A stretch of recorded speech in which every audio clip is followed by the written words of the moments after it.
Yes. Hi, good morning, ma'am. Good morning, Monica. You look so pretty today. Yes. Thank you so much. How are you doing, ma'am? I'm doing amazing today and in my element. What about you? How are you feeling?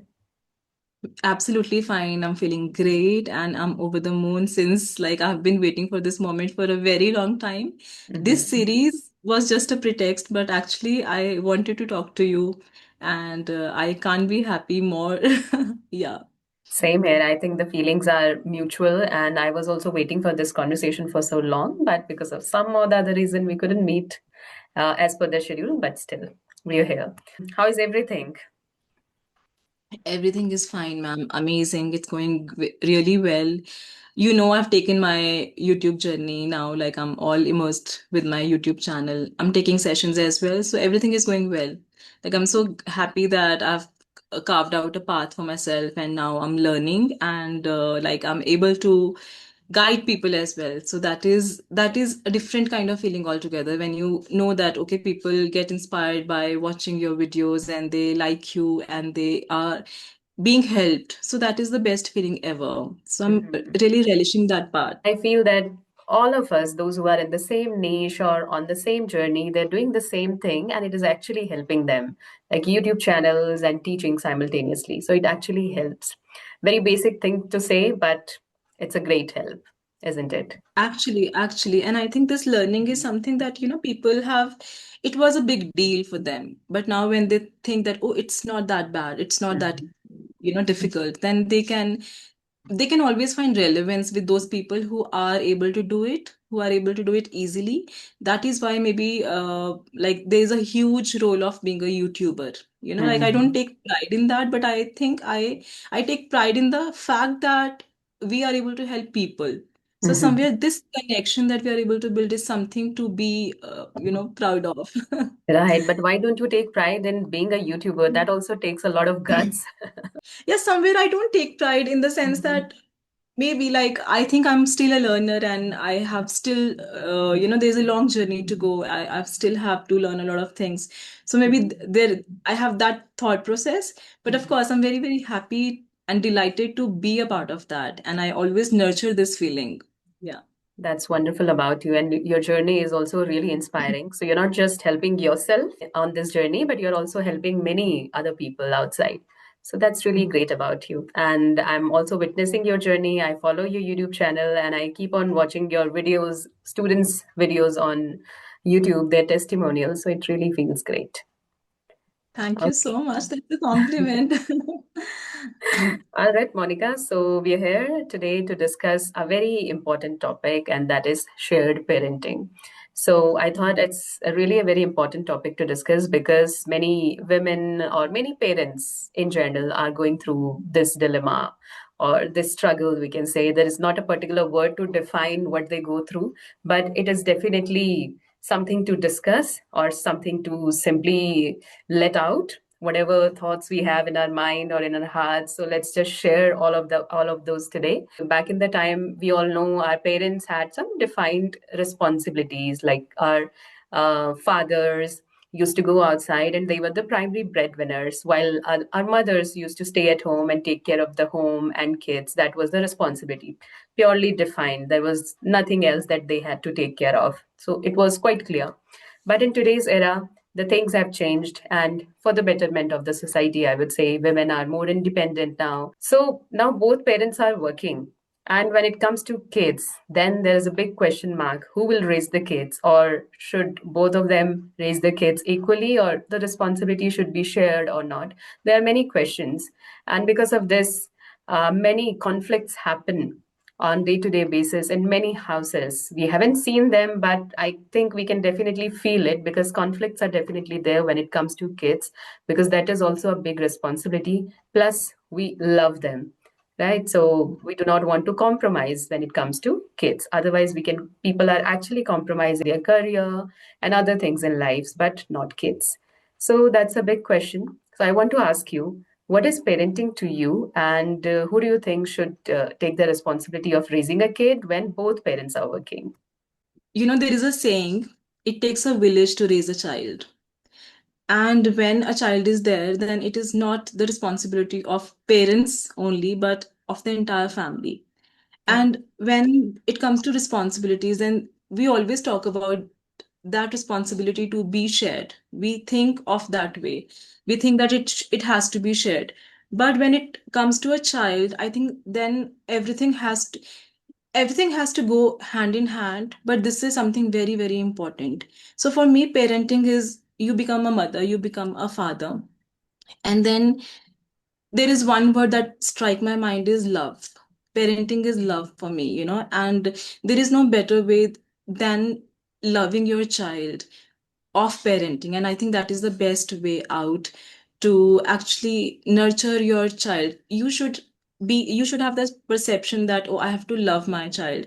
Now when we say that, we all love our children, but there are so many emotions that we get taken over by, and we have to be very careful. Is this something that I want to choose for my child? It is not primarily a job of mother. We see this is happening in many households. We think that, oh, this has to be taken care of by a mother. We talk about it, if the kids are wearing dirty clothes, oh, your mother hasn't changed your clothes. If the child is not scoring well, then again it goes on the shoulders of the mother. But I think it shouldn't be the case now, considering the fact that mothers are also working. And see, when a woman goes for work, there is so much she has to be done with. She has to finish those things before leaving for work. And then there is always this thought in the back of the mind, oh, what would my kids be doing? And even if the work is in working from home setup, then the woman is sitting in front of the laptop, but there is so much going on around. Now, like for example, now here's the screen, but only this, these two worlds in your mind and my mind, these two mental worlds, they exist in the simultaneous space, right? And only we know how much big is the responsibility. But it would be so much easier if that responsibility would be shared, not just by the father, I would say, but there are many other family members. And again, like I think, when if we take responsibility of cleaning the house, cooking the meals, washing up the clothes, cleaning up the sofas, and we don't ever differentiate whose clothes these belongs to, whose dishes are who actually used these dishes. We don't bother about these thoughts. So why this responsibility only becomes of a mother? So I think this is a big question. And now, fortunately, many things are being changed. Many things have changed, and I appreciate that change. Many people are modern and they are educated and they don't really think like that. But if these things are existing anywhere in the world, I think, yeah, it has to be questioned, and we have to raise our voice a bit towards it. When child does something, then the entire family wants to take the credit. Oh, I Right. taught the child this. True that. Oh, the father says, I was paying the fee, I paid the fee. Then why can't you bear the blame? Why Mhm. can't you say yes to when the child does something wrong? Why can't you say, oh, it was my mistake? Rightly pointed out, I must say, because it actually happens. I'm seeing this on a day-to-day basis around me as well. And especially when it comes to body shaming with kids as well. If your child is lean, so everybody would come to you and start pointing fingers at you that it is happening because of you. You're not feeding your kid really well. You're busy with other things and your career is more important to you, but not your kids. But they don't understand that the woman is already going through a lot of things already. She's trying to build up her career, plus taking care of the household responsibility, kids, and everything. And in the middle of all these, somewhere she lacks in something because we cannot have everything figured out. Like we are not magician or something like that. So that cannot happen. But when family comes into the picture, they try to support you. One thing is that when they say that their daughter-in-law or their wives are doing something really great in their lives in terms of their career, they really celebrate it. But when it comes to support, so that support is nowhere. So, It on comes one with side, measurements. it That comes with support comes with measurements. true, Yeah. true that. And they would always point it out that I've done this for you. So that means I support you. There is a very thin line between support and favor. So your Mhm. support should never be a favor for women in the family. Like it takes no time for family members to count things that we have done this and that for you. And this is also a feeling that women get overwhelmed by, and they think of doing everything on their own because they know anything could happen, any conversation can trigger that point where they will start counting the things, so you Mhm. you take no time to count things, and the support, so-called support, becomes favor on the women. Right. So like these are very thin, subtle things, very like they happen in nanoseconds, Mhm. but they leave a huge impact not on the parents, not on the women itself, but on the kids as well. They see everything, they observe everything, and it is such a prominent part of parenting. Mhm. Like we talk about children wearing clean stuff, we talk about having them good mannerism, but what kind of impression we are leaving on their subconscious? Isn't it the Mhm. part of parenting, good parenting? It is. Mhm. And then it is not the sheer responsibility of a mother, but the entire family.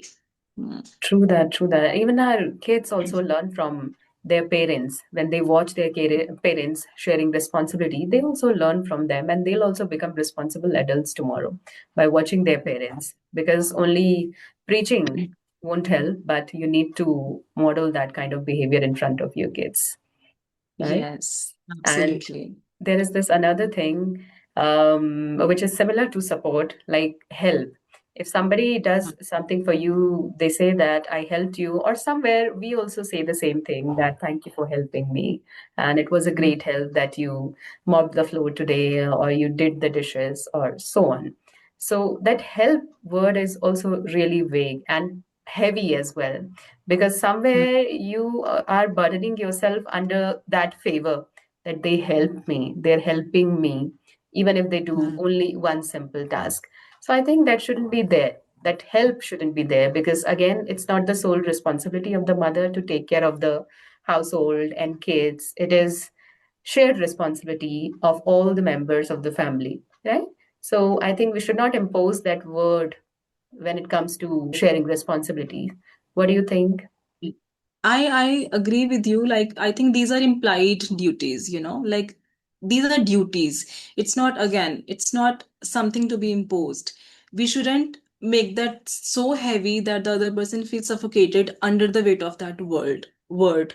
And then again, like, like there is so much that goes on in the mind of a mother, and when she has to do her work, when she has to go to the office, when she has to bear the financial responsibilities as well, take care of the studies, but the mind has so much to talk. Fortunately enough, I didn't have to go through any of it personally, but I've seen women going through that kind of thing.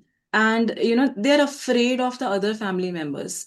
And this is such a pathetic feeling of like it shouldn't be the it is beyond the pale, actually. Like it is outrageous, and it should never be the case.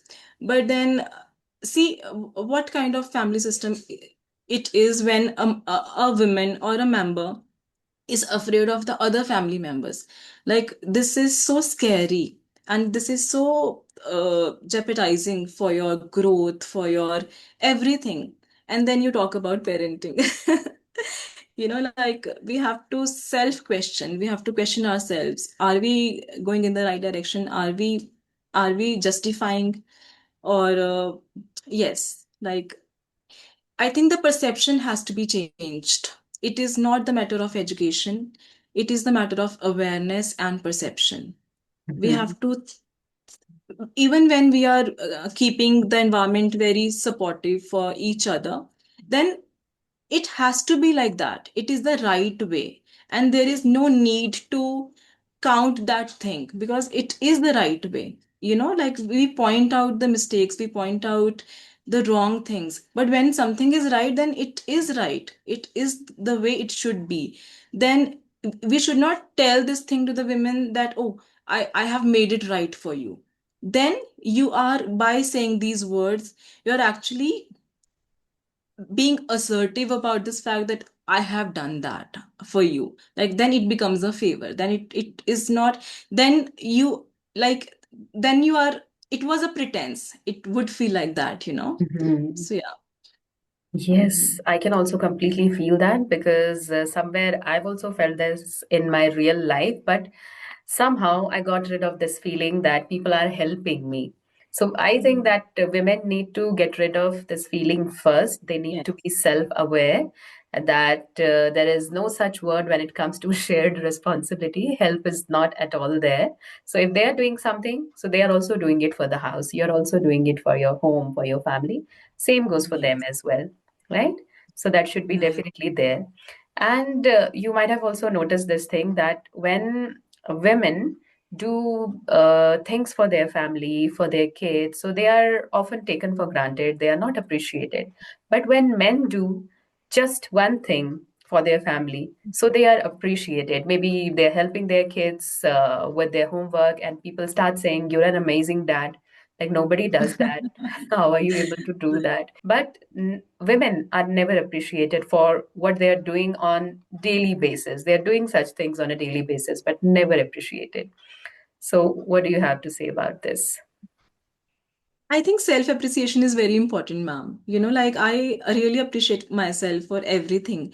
And I really don't wait for anyone to come up and appreciate and pat my back because I do it for myself. And literally, when I wake up in the morning, I have so many things lying up like any other woman. And then I think, okay, I have to do this, I have to finish my work, then I have to bring my children back from school, then I have to make them study, then I have to take care of all the competitions which are going on, everything. And by the end of the day, I I praise myself for getting so indulged into all of those things.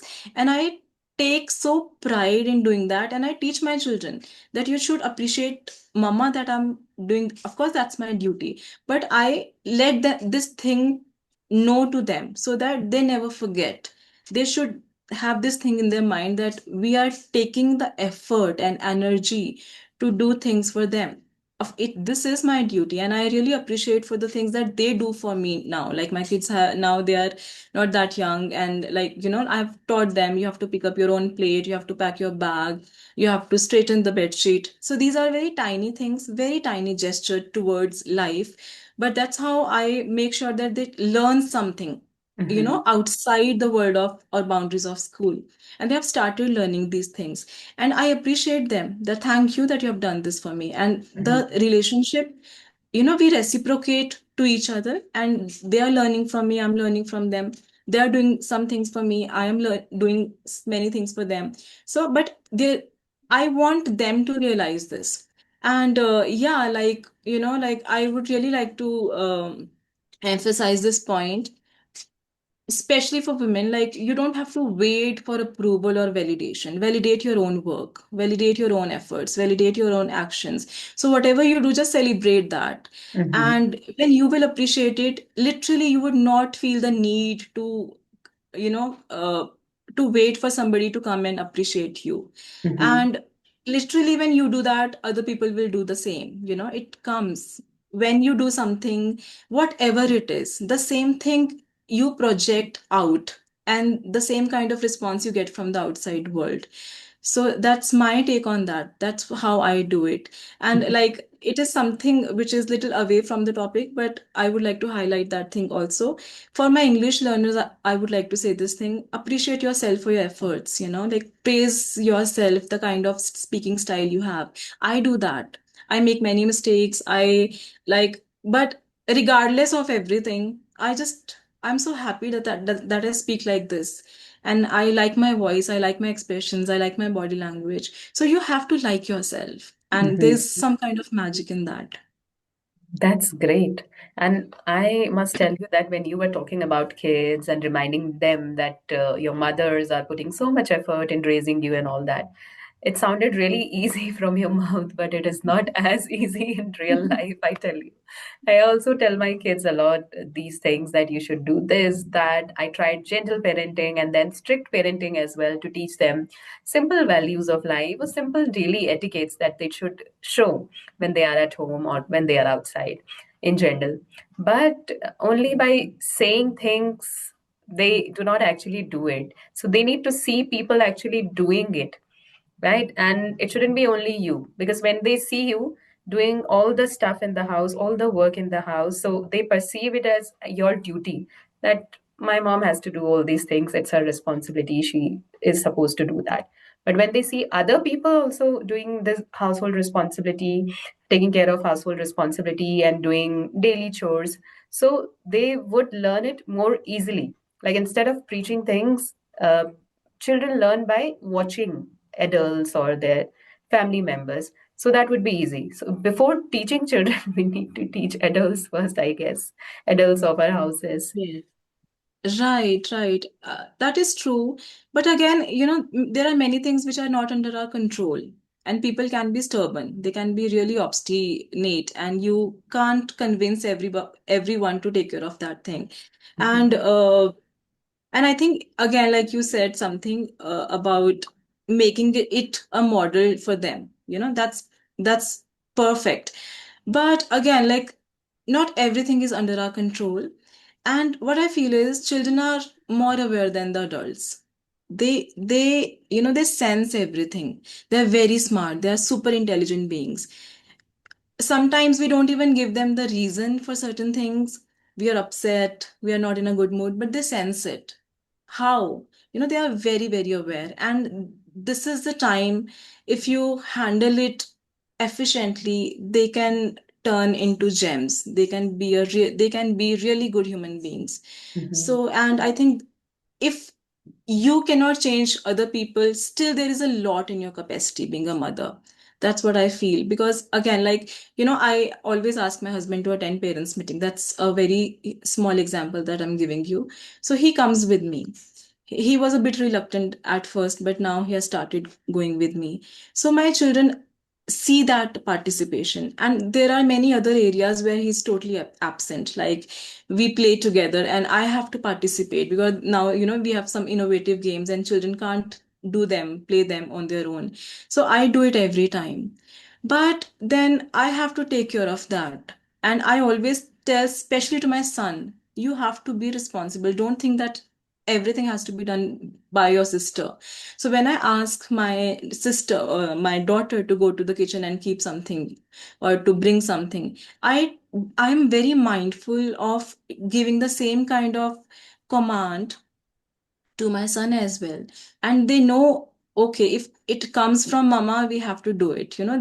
They take our words very seriously because we are their mothers, we are their whole world. So I think they have this strong conviction in their mother, and you can still teach them a lot of things. So yeah, like whatever is in your boundaries and in your control, you can make the best use of that.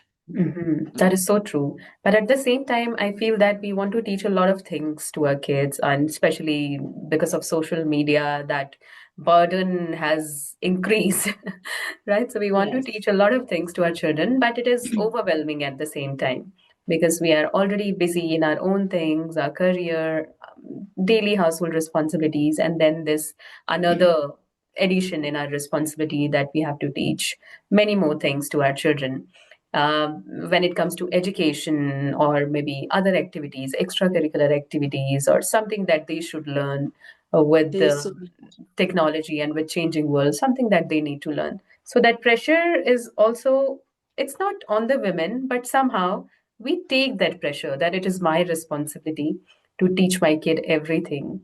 So what do you think? It should be there, or how to actually get rid of this feeling that I'm the only one who's responsible for teaching everything to my kid? uh See, in my case, I just narrow down what has to come to me because there are so much in the world going on. And especially when we talk to our friends and cousins, especially the ones who live in big cities like Delhi and Mumbai and Pune and Bangalore. When we talk to them, we feel so overwhelmed. And then we are like, oh, there is so much going on in the world. And what are we doing being mothers or being parents? But then what I do, like I don't know this is relatable or not, but maybe I do it for my own comfort or just calming myself down. But I just narrow down the things and I process it. Is it something good for me? Can I do this? Is it in my capacity? Is it in my budget? If this is, then I'll go with it. If this if it doesn't sound appropriate to me, then I let it go. Then I don't take the pressure of teaching my kids everything. And I also see whether my kid is responding to that thing or not.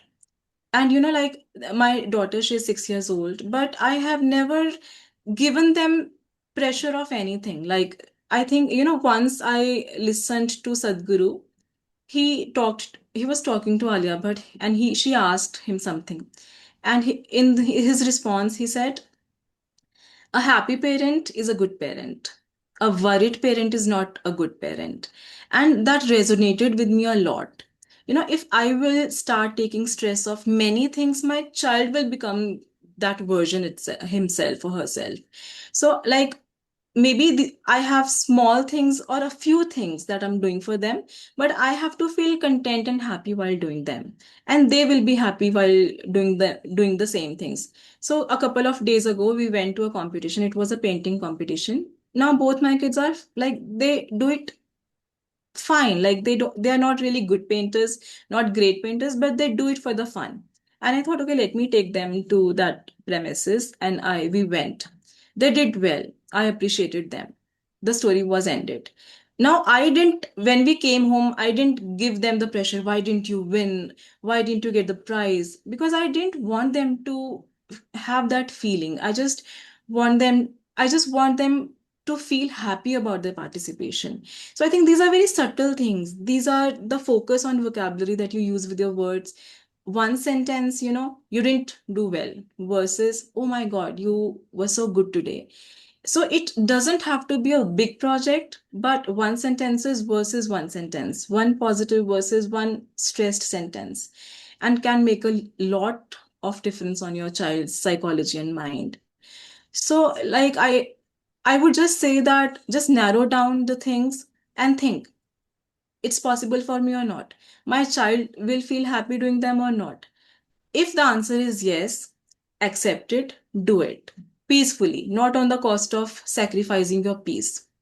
If you think no, it can't work on with it can't work with this, just let that go. There are many things, and they have just started the journey of their life. They will figure out. We have figured out what was good for us. Our parents were not all the time with us. Like, whatever pressure we are taking now, they didn't even take the half of it, but we did fine in life. Like, so yeah. Right. I really appreciate your observation. Like, whatever things you're mentioning just now, I think everyone would be able to relate with this because people go through the same thing. There is nothing new. We all are in the same boat, Yeah. going through the same struggle. And for parents, it is definitely really overwhelming. I was talking about gentle parenting. So I also see a lot of videos on YouTube and then on Instagram, but I also pick things that I can relate to. As you talked about negative sentences or how we talk to our kids, that I could also relate with. So I also adapted that habit. I could also relate with labeling your kids negatively. Sometimes we say that you're duffer, right? So they actually take it and they start feeling like I'm actually duffer because my parents say it. They actually feel that way. So when we say, even if they are tougher, but we still say you're intelligent, they actually take it and Believe they it. start feeling that we are actually intelligent and they end up being intelligent. It actually happens. That's the magic of words. So something I could relate with, I do take it, I do adapt it. Otherwise, I simply avoid or ignore other things because being a parent, we also can't take a lot of pressure, right? We are Yes. already pressurized enough. So this is yet another pressure. So take whatever you feel like and leave other things. I also feel that way. Okay. That's true. Yeah. Mhm. Right. Okay. Amazing conversation, I must say, very thoughtful. So before we leave, would you like to share one piece of advice for new parents about shared parenting? My God, this is very hard. I always refrain from advising new parents. I think I can't do that. Mhm. All you have to be happy and enjoy those moments when you become a parent and your baby is this tiny creature. And the only thing I would like to tell is the time never comes back. When I look back at my children's photographs, I imagine, my God, I wonder, they were so tiny. Where is that time now? And Mhm. when they were small, I used to pray to God that when will they grow up? Right. But you can't catch up the time. It just flow. I'm sorry. It's just It fly just away. it just fly over, and it just passes so quickly. So yeah, like this is the only thing that I would like to tell. Just Mhm. enjoy yourself being a parent and enjoy your children. They will grow so fast. Yeah. True that. I think we all can resonate with this thing. And one suggestion from my side as well to new parents, although we are no one to suggest something, right? We all are learning on in the learning phase. But at the same time, I also feel that you do not have to take a lot of pressure on yourself for being a good parent, but do whatever you feel right because we love our kids and we're definitely going to give them the best we can, whatever is in our capacity. So just go with that. Whatever you feel right for your kids, do that. Okay. So that's what we can say to these new parents. Otherwise, we are also learning, right? Yes, Okay, ma'am. Monica. Great talking to Yes. you. And again, a wonderful conversation. And hope to meet you very soon again. Thank you so much for this one. Thank you. Thank you so much. You made my day, and the topic was very relevant, and I enjoyed having my opinions on it thoroughly. Thank you so much. Great, great.